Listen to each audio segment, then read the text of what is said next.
রাজা কৃষ্ণচন্দ্র, আমি এসেছি রে। চোখ খুলে দেখো বাবা। কে কে কে আপনি?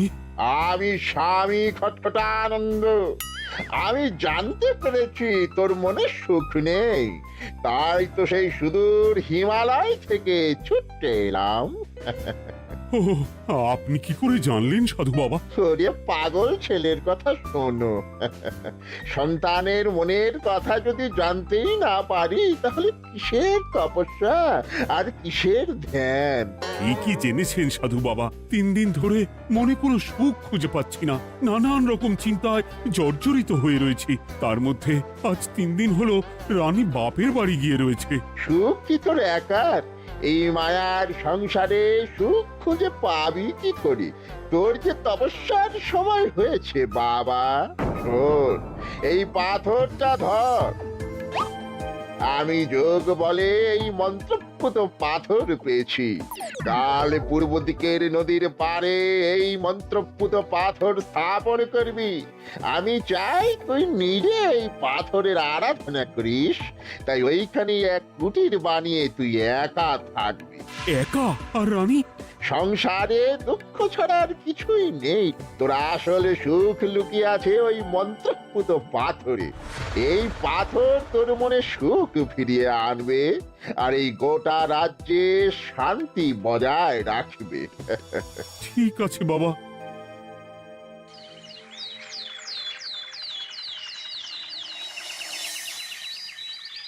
জয় বাবা খটখটানন্দের জয়। কি তার জ্যোতি, কি তার ব্যক্তিত্ব, আহ, কি তার কণ্ঠস্বর! এই মন্ত্রপুত পাথর আমার এবং এই রাজ্যের সকলে সুখ শান্তি ফিরিয়ে আনবে। আজ থেকে আমি সাধু বাবার পরামর্শ মতন এখানেই থাকবো। তোমাদের যার যা যা বক্তব্য আমাকে এখানে এসেই বলবে। কোনো চিন্তা করবেন না মহারাজ, আমি সব সামলে নেব। আপনি নিষ্ঠা সহকারে সাধু বাবার আদেশ পালন করুন। মহারাজ, যার নামেই খট তার কথাই ভরসা করা কি ঠিক হবে? একটা সামান্য পাথর কি করে সুখ ফিরিয়ে আনবে মহারাজ? বিষয়টা কি খটখটানন্দের মতন খটকার নয়? এটা মোটেই সামান্য পাথর নয় গোপাল, এটা মন্ত্রপুত পাথর। আর এসব হচ্ছে বিশ্বাসের ব্যাপার। শুধু তোমার মতন ভাঁড় দিয়ে কি আর রাজ্য চলে? রাজ্য চালাতে গেলে ভক্তি, শ্রদ্ধা, আশীর্বাদও দরকার হয়। কি শাস্ত্রে বলে বিশ্বাসে মিলায় বস্তু, তর্কে বহুদূর। কিন্তু মহারাজ, রাজ্যটাও তো চালাতে হবে। আপনি এখানে থাকলে এই রাজ্যের কি হবে মহারাজ? একবার ভেবে দেখুন, সাধু বাবা আসল না হয়ে নকলও তো হতে পারে। দেখো গোপাল, তোমার যদি মনে বিশ্বাস না থাকে তাহলে আমি বলবো তুমি আর এখানে এসো না। তবে সাধু বাবার নামে কোনো বাজে মন্তব্য আমি শুনবো না। আমি চাই না আমার এই অবিশ্বাসের কারণে আমার রাজ্যের কোনো ক্ষতি হোক। আর আমি এই রাজ্যের মন্ত্রী, আমি থাকতে তোমাকে রাজ্য নিয়ে বেশি ভাবতে হবে না। তুমি এখন যাও তো গোপাল, যাও। মহারাজকে আর বিরক্ত করো না। পাল না থাকলে এ রাজ্যের কিছুই এসে যাবে না। আমরা থাকতে নাকি ভাঁড় চালাবে রাজ্য?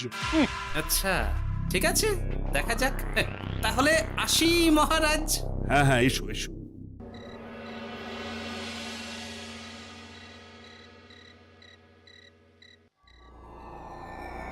মহারাজ, রানী, তুমি ফিরে এসেছো? এ আমি কি শুনছি মহারাজ? আপনি নাকি প্রাসাদে ফিরবেন না ঠিক করেছেন?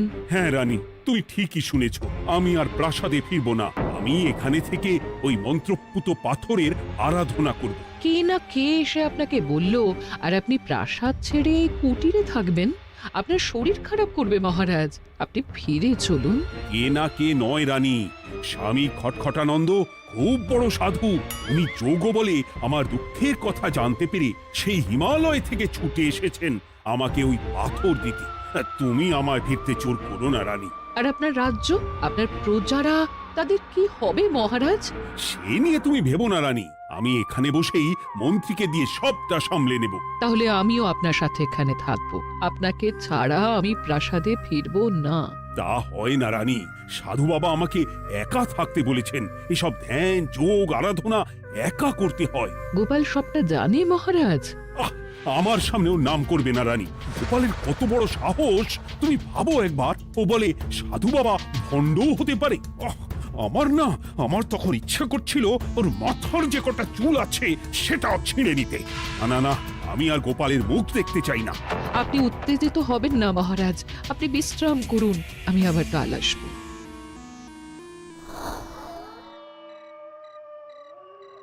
রাতের হাটেও সবজির যা দাম বেড়েছে, এরপর শুধু এক বেলা খেয়ে থাকতে হবে।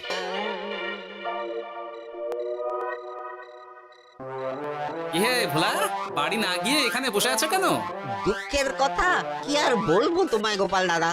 বলোই না, শুনে দেখি। সামনে বর্ষা আসছে, বাড়ির ছাদটাও মেরামত না করলেই নয়, কিন্তু আমার কাছে তো এখন এত টাকা নেই। তাই ওই গিন্নির সাথে পরামর্শ করে গেলাম মহারাজের কাছে সাহায্য চাইতে। থামলে কেন, পুরোটা বলো। কি আর বলবো গোপাল দাদা, মহারাজের উত্তর শুনে আমি তো অবাক। সবই তো বুঝলাম ভোলা, কিন্তু আমার যে কিছুই করার নেই। সাধু বাবা বলেছেন আজ থেকেই রাজ্যের সব সুখ দুঃখের দায়িত্ব ওই মন্ত্রপুত পাথরে। তুমি চিন্তা করো না, এক কাজ করো, তোমার সমস্যার কথা গিয়ে ওই মন্ত্রপুত পাথরের কাছে জানাও। আর তোমরাও আজ থেকে তোমাদের যা চাওয়া পাওয়া আছে সব গিয়ে ওই পাথরকে জানাবে। হ্যাঁ, যা করার পাথরই করবেন। একবার যদি ওই সাধুকে হাতের কাছে পাই না, তাহলে ওই পাথর দিয়েই বেটার মাথা ফাটাবো। কিছু বললে গোপাল দাদা? না, কিছু বলিনি। যাও, তুমি বাড়ি যাও, চিন্তা করো না, দেখি কি করা যায়।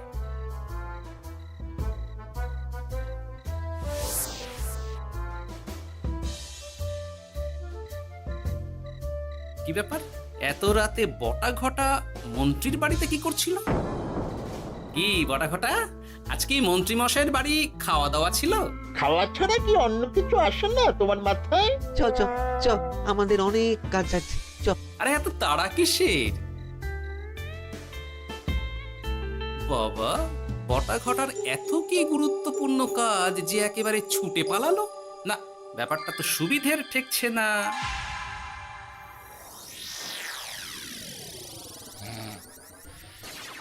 রাজা কৃষ্ণচন্দ্র, ওঠ বাবা, আমি এসেছি। সাধু বাবা, আপনি এসেছেন? কেমন আছিস বাবা? ভালো আছি বাবা, তবে মনে এখনো পুরোপুরি সুখ খুঁজে পাইনি। সুখ কি তোর একার? কি করে সুখ পাবি বাবা? এখনো তো তুই তোর সব আসক্তি থেকে মুক্ত হতে পারিসনি। আর কি কি করতে হবে আমায় বলে দিন বাবা। একটা কাজ বলবো, করতে পারবি? বলুন বাবা, আপনি যা বলবেন আমি তাই করব। এই রাজপাট তুই ছেড়ে দে, এসব থেকে নিজেকে মুক্ত করে তুই তোর সাধনায় মন দে, দেখবি তার ফল তুই পাবি। কিন্তু তাহলে রাজ্যের কি হবে? কে দেখবে সাধু বাবা? কেন, তোর মন্ত্রী, ওর থেকে ভালো লোক তুই আর পাবি না। ওই হচ্ছে তোর আসল শুভাকাঙ্ক্ষী, আমি যোগ বলে জানতে পেরেছি। আচ্ছা, তাই হবে। আর আর ওই গোপালটাকে যদি পারেন একটু সাহায্য করবেন বাবা। ওই তুচ্ছ গোপালকে নিয়ে তুই চিন্তিত হোস না, ওরে বুড়ি মন্ত্রী মশাই ফাটাবে। তুই যা, ঘুমো।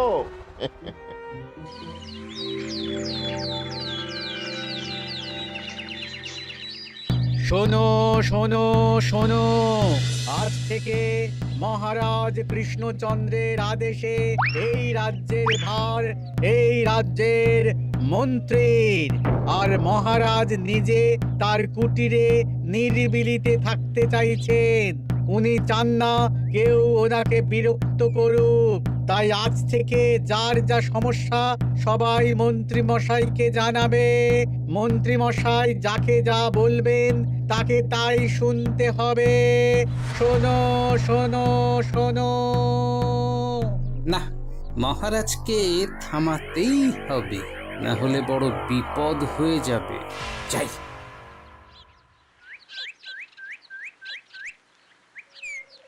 মহারাজ, এই ভুল আপনি করবেন না। মন্ত্রীর হাতে রাজ্যের ভার দিলে রাজ্যের সর্বনাশ হবে মহারাজ। দেখো গোপাল, আমি যেটা করেছি সেটা ঠিক বুঝেই করেছি। আমার সিদ্ধান্ত আর বদলাবে না। আর এই বিষয় নিয়ে আমি তোমার সাথে কথাই বলতে চাই না। মহারাজ, গ্রামবাসীরা আপনার এই সিদ্ধান্ত খুশি মনে মেনে নেয়নি। সবার কথা একবার ভেবে তারপর সিদ্ধান্ত নিন মহারাজ।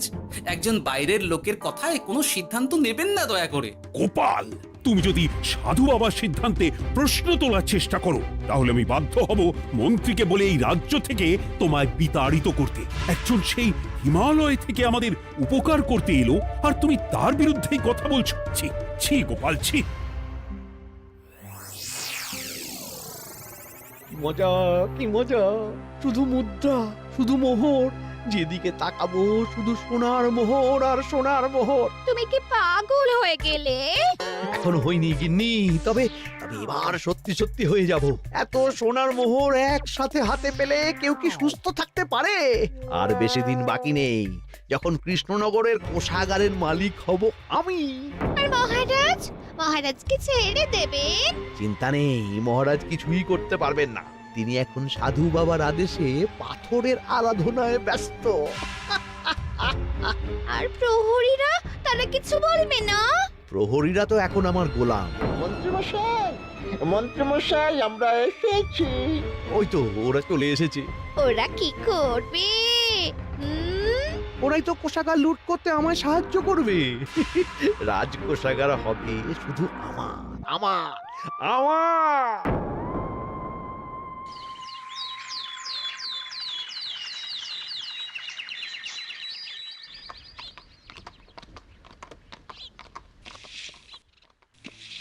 গোপাল, রানীমা, আপনি আমায় ডেকে পাঠালেই তো পারতেন। রাজ্যটার যে কি হবে গোপাল? মহারাজের উদাসীনতায় মন্ত্রী তো সব লুটে পুটে একাকার করে ছাড়বে। তুমি কিছু একটা করো গোপাল। সে তো আমিও বুঝতে পারছি রানীমা, কিন্তু হাজার চেষ্টা করে ও মহারাজকে বোঝাতে পারছি না। মহারাজ সাধু বাবার পাল্লায় পড়ে আর কিছুই বুঝতে চাইছেন না। এই রাজ্য আর মহারাজকে একমাত্র রক্ষা করতে পারবে তুমি গোপাল। কিছু একটা করো। কি হয়েছে, তোমরা হট্টগোল করছো কেন? তুমি আর একটা বিহিত করো গোপাল দাদা, আমরা তো আর থাকতে পারছি না। তুমি এর এক বিহিত করো গোপাল। আচ্ছা, কি হয়েছে বলবে তো? মন্ত্রী মশাই সবার কাছ থেকে অগ্রিম কর চেয়েছে। সে প্রহরী পাঠিয়ে সবার বাড়ি বাড়ি বলে এসেছে দুদিনের মধ্যে অগ্রিম কর না দিলে সবাইকে ধরে কারাগারে ভরে দেবে। একে তো আমরা কোনো সাহায্য পাচ্ছি না, তার উপর আবার এই জুলুম কি করে মেনে নেব বলো তো গোপাল দাদা? আমাদের বাঁচাও গোপাল দাদা, আমাদের বাঁচাও, না হলে এই মন্ত্রীর জুলুমে আমরা সবাই মারা যাব। হ্যাঁ গোপাল, তুমি পারবে। কিছু একটা করো গোপাল, এই রাজ্যটাকে বাঁচাও। না, আর নয়, এবার এর একটা বিহিত করতেই হবে। শোনো, তোমরা সব নিজের নিজের বাড়ি যাও, আমি দেখছি কি করা যায়। মন্ত্রী দুদিনের মধ্যে কর চাইছে কেন? ওর আসল উদ্দেশ্য কি? না, বিষয়টার খোঁজ নিতে হচ্ছে। পুটি, এই পুটি। গোপাল দাদু, তুমি? শোন, একটা কাজ আছে বুঝলি, বটা ঘটার উপর নজর রাখতে হবে। পারবি তো? হ্যাঁ হ্যাঁ দাদু, এটা আর কি এমন কাজ? এই তোর হাতে ওটা কি রে? ও এটা পুতুল, বাবা এনে দিয়েছে। পাথরটা খুব চেনা চেনা লাগছে, কোথায় যেন দেখেছি। কোথায়? রে, সাধু বাবার দেওয়া পাথর। আরে এটা একই পাথর মনে হচ্ছে। এই তোর বাবা এটা কোথায় পেয়েছে রে? তা তো জানি না, তবে শুনেছি পাশের গ্রামে। বাহ, পাথরগুলো দেখতে তো খুব সুন্দর। এই সব পাথর তোমার? আজ্ঞে হ্যাঁ, আমি এই পাথরের মূর্তি বানাই। এই পাথর কি তুমি বিক্রি করো? না না, শুধু পাথর তো বিক্রি করি না। এটা কি? ও ওটা আমি আমার সব পাথরের একটা চিহ্ন দিয়ে রাখি। এতে বোঝা যায় যে এই পাথরের মূর্তি আমার তৈরি। বাহ, চমৎকার কাজ করেছো। তোমাকে যে কি বলে ধন্যবাদ দেব তুমি জানো না। কৃষ্ণনগরের কত বড় উপকার তুমি করলে। গোপাল দাদু, ও গোপাল দাদু, গোপাল দাদু, গোপাল দাদু। কি ব্যাপার, এত সকাল সকাল? ভালো খবর এনেছিস মনে হচ্ছে। শুধু ভালো নয় দাদু, একেবারে গরম খবর। দাদু, রহস্য আমরা ফাঁস করে ফেলেছি দাদু। বলিস কি রে? শুনি শুনি। কাল রাতে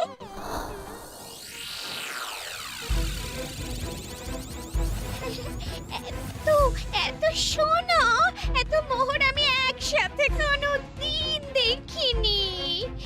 ও, এইসব আমাদের?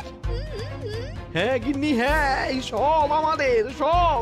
ওরে বাবা, আমার তো বিশ্বাসই হচ্ছে না, ভাবলেই গায়ে কাঁটা দিচ্ছে। রে বটা, আজ সাধু সেজে মহারাজের কাছে গেছিলি? হ্যাঁ, মহারাজ তো আজ প্রায় পা ছুঁয়ে প্রণাম করতে যাচ্ছিলেন, কিন্তু কোনো মতে ঠেকিয়েছি। বলেছি প্রণাম নেওয়া আমার গুরুর বারণ আছে। আর আমি তো আজ এমন ধোঁয়া দিয়েছি যে মহারাজ একেবারে কেসে কেসে অস্থির। আর মাত্র 2 দিন, এই 2 দিন খেলাটা চালিয়ে যেতে পারলেই কেল্লা ফতে। আচ্ছা, এবার আমার কাছে পুরো বিষয়টা পরিষ্কার হলো। বাহ, তোরা দারুণ কাজ করেছিস রে। এবার শুধু আজ রাতে প্রমাণটা পেলেই হয়ে যাবে।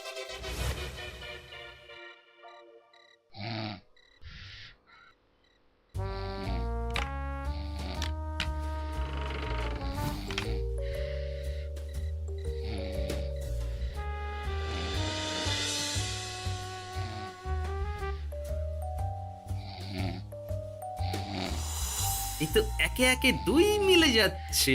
বাবা বাবা বাবা, এবারে খেলা জমবে।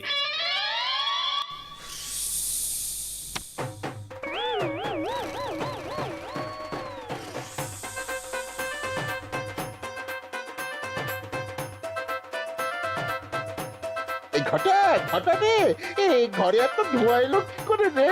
সত্যিই তো, এত ধোঁয়া এলো কি করে? ঘরে কি আগুন লাগলো নাকি রে? এই বটা, ওটা কি রে? হ্যাঁ, এ তো ভূত। আমরা তো কিছু করিনি। আমরা কিছু করিনি, বিশ্বাস করো ভূত দাদা, আমরা কিছুই করিনি। তোরা আমাদের পূর্বপুরুষের প্রস্তর খণ্ড নিয়ে এসেছিস। তোদের এত বড় সাহস, আজ আমরা তোদের ঘাড় মটকাবো। আমরা কোনো খণ্ডমণ্ড নিইনি ভূত দাদা। এই কথা, তুই কি ওনাদের কোনো খণ্ড এনেছিস? না না না না না, আমি তো অমন কিছু আনিনি। আমার মনে হয় ওই আপনাদের কোথাও একটা ভুল হচ্ছে। মহারাজকে ওই পাথর তোরা কোথা থেকে এনে দিয়েছিস? ওটাই আমাদের প্রস্তর খণ্ড, আমাদের 5 পুরুষের সম্পত্তি। ওটা তো আমরা পাশের গ্রামে এক মূর্তি কারিগরের থেকে চুরি করে এনেছি। আপনারা যান না, যান, ওই কারিগরের কাছে ওরকম অনেক পাথর আছে। আমাদের ওটাই চাই। ও বাবা, উনি আবার কে? আমাদের দাদু, 3য় পুরুষ। ও দাদু, এই চুরি ভূত দাদু, ওটা আনতে গেলে না মন্ত্রীমশাই আমাদের খুব মারবে। খা, ওদের মুন্ডু চিবিয়ে খা। না না, ওরকম করবেন না দাদু ভূত, তাতে আমাদের খুব লাগবে। তাহলে বল, মন্ত্রীর আসল উদ্দেশ্য কি? 2 দিন পর ও কি করবে? 2 দিন পরে মন্ত্রীমশাই কোষাগার লুট করে রাজ্য থেকে পালাবেন। এবার আমাদের ছেড়ে দিন দাদু ভূত। তোদের ছাড়তে পারি একটাই শর্তে। বলুন বলুন।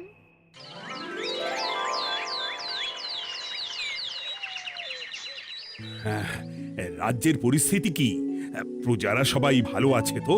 হ্যাঁ মহারাজ, সেসব নিয়ে আপনি একদম চিন্তা করবেন না। বাবা, আপনি এসেছেন? হরে কৃষ্ণচন্দ্র, একটা কথা তোকে না বলে আর থাকতে পারলাম না। এটা আবার কে রে? বলুন বাবা।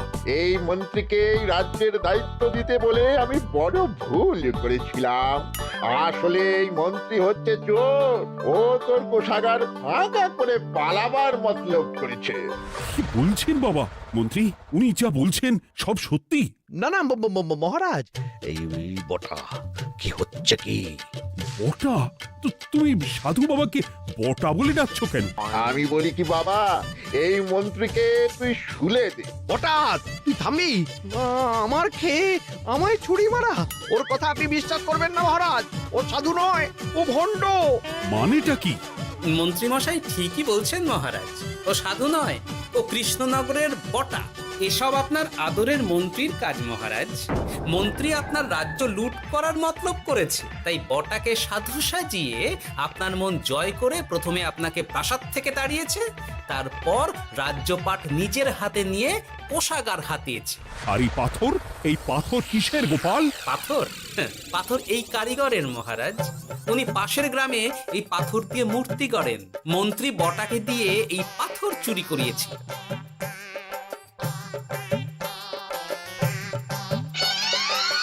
ওই পাথর আমার মহারাজ।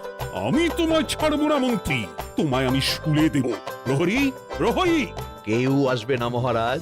প্রহরীরা এখন আমার কথা ছাড়া আর কারোর কথা শুনবে না। আমি এখন আপনাদের সামনে দিয়ে আপনার কোষাগার নিয়ে চলে যাব, আর আপনারা শুধু দাঁড়িয়ে দাঁড়িয়ে দেখবেন। রে ন্যাপলা পুঁটি গুলটে, মন্ত্রীকে বেঁধে ফেল।